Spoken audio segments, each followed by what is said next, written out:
commençons tout de suite sur la super analyse de Sustainalytics. Alors si vous ouvrez le menu déroulant, déjà vous verrez cette analyse. Je ne vais pas revenir sur l'histoire du fund naming. On a fait une vidéo, vous pouvez aller voir, cliquer sur la vidéo si vous n'êtes pas du tout au courant.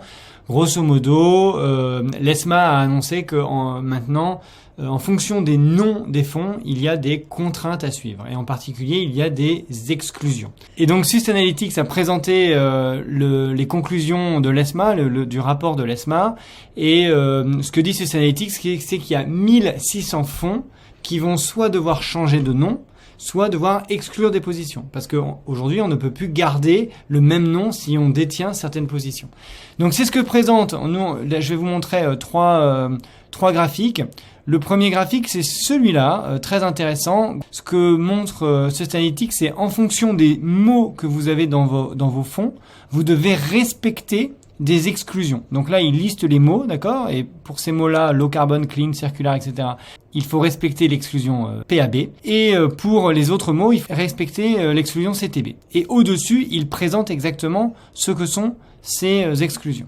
Ils vont même un petit peu plus loin, page 10 du rapport, en présentant les noms des sociétés qui sont exclus, selon eux, de l'indice PAB et CTB. C'est-à-dire que si vous avez certains noms dans votre nom de fonds, vous devez suivre les exclusions PAB.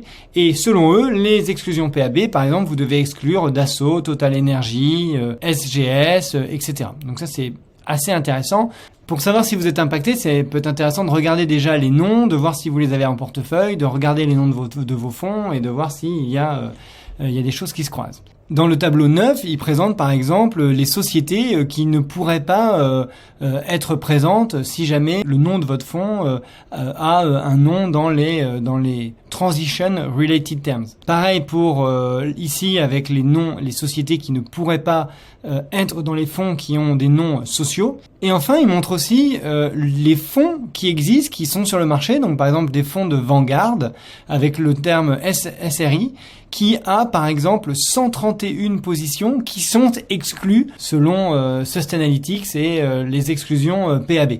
Donc c'est intéressant de voir qu'ils ont déjà listé dans les 1600 fonds qui devraient changer de nom. Là, ils en ont listé les 25 ou 20 sociétés qui ont le plus de participation problématique. Donc ça, on trouve cet article particulièrement intéressant. Ça vaut vraiment le coup de le parcourir.